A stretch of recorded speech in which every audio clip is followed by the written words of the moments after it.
The juvenile justice system in the United States is in desperate need of reform. The U.S. currently imprisons more of its youth per capita than any other industrialized nation in the world. Every year, American police arrest nearly 2 million children, most for minor, nonviolent offenses. Today, more than 66,000 American youth are confined in juvenile facilities across the country. The total cost to taxpayers is more than $5 billion per year. Increasingly, the arrests are being made for minor behavioral problems that occur while students are at school. With the advent of strict zero-tolerance policies in public schools during the 1990s, schools began arresting, suspending, and expelling a growing number of students for a range of low-level offenses. In recent years, students have been arrested by police and removed from schools for offenses such as arriving late to school and talking back to teachers. At one school in Mississippi, a 5-year-old boy was removed from the school in handcuffs for not wearing black shoes, which violated the school's dress code. And at a school in Florida, a 6-year-old girl was recently arrested for throwing a tantrum. Critics say these tough zero-tolerance policies have criminalized normal childhood behavior. In the process, it has created a system that pushes American youth into a downward, almost inescapable spiral of crime, punishment, and poverty. The system, known as the school-to-prison pipeline, disproportionately affects the school's most vulnerable populations, including poor Black and Latino students and students with physical and emotional disabilities. To make matters worse, at many facilities, incarcerated youth are beaten, raped, and psychologically traumatized, often by the very guards appointed to watch over them. As a result, juvenile centers generally do not reform the children that are sent there, but instead often transform them into career criminals. According to a 2011 report by the Annie E. Casey Foundation, approximately 70 to 80% of youth released from correctional centers are rearrested within 2 or 3 years of their release, highlighting the ineffectiveness of the current system. Fortunately, there are dedicated activists throughout the U.S. working tirelessly to change the system and end the school-to-prison pipeline. One of the toughest and most effective activists working today is Gina Womack, a Louisiana reformer with a powerful, unrelenting passion for justice. Womack, a lifelong resident of New Orleans, is a founding member and executive director of an organization known as FLIC, Families and Friends of Louisiana's Incarcerated Children. Together with her staff, she is determined to empower families, reduce school suspensions, and promote more effective alternatives to youth incarceration. In her fight against the system, Gina Womack has become a champion for incarcerated children and for the families who love them. She is a relentless fighter with a clear vision for a better future, and she will not quit until she achieves justice. This is her story. Gina Womack was born in New Orleans in 1962, in the working-class Irish Channel section of the city. From an early age, she was deeply inspired by her family, which provided her with stability, confidence, and a strong sense of moral values. Gina was also profoundly and positively influenced by her local church, the Pleasant Zion Missionary Baptist Church. Through these two powerful influences, she learned the importance of helping out neighbors and extending a hand to those who need it. As an adult, Womack spent most of her life working for nonprofits, but she didn't find her true calling until the late 1990s when she began working for the Juvenile Justice Project of Louisiana, a group focused on finding solutions to the state's juvenile delinquency problems.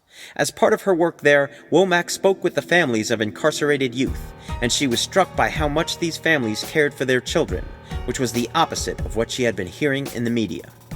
What was being said was that these were throwaway kids and no one cared about these kids. And I distinctly remember talking to the moms, and the story I was getting was completely different. The moms were looking for help for their kids. My heart just went out to the moms, and I just thought that it would be great if there was a support group, because what you heard all the time was that the families were isolated. Initially, the group started with modest goals.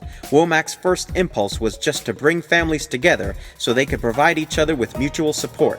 But over time, she realized the power and potential of the group, and in late 2001, FLIC was born as a more formal organization.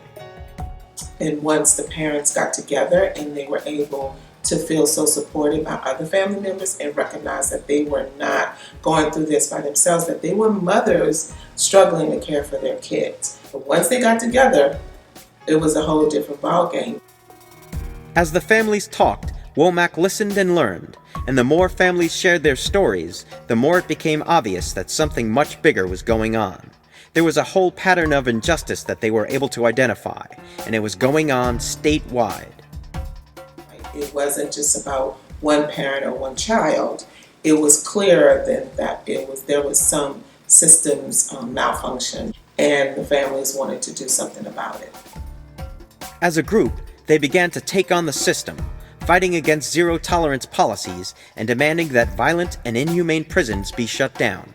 And they began to win. Flick's first big project was to shut down Swanson Correctional Center for Youth, a brutal youth prison located in Monroe, Louisiana. Known informally as Tallulah, the prison was widely considered one of the most notorious and inhumane juvenile prisons in the entire country.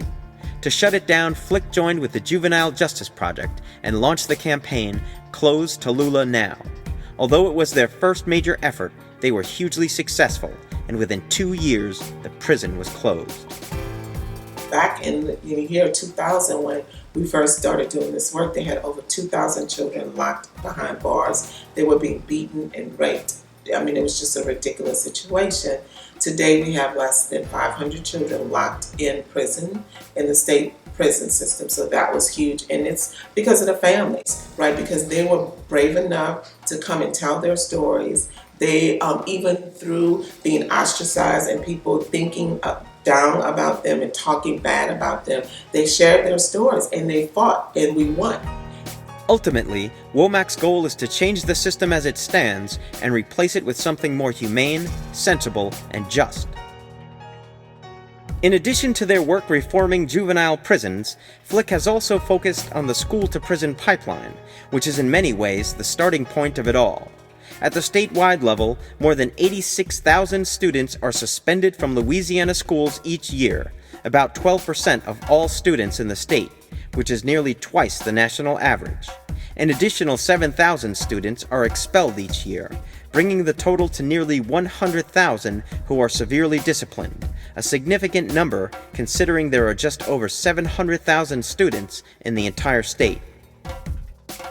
Once we started looking at the school-to-prison pipeline, our goal was to really look at reducing the number of children who have been suspended. And so we've been able to reduce those numbers, I feel largely because of the work that we were doing on a systems level. By bringing families together and offering them opportunities to help each other, Womack and her team are creating a new reality. A reality in which families feel empowered, inspired, and determined to make things change. Indeed, their work has already resulted in several important improvements, and they don't seem ready to stop anytime soon.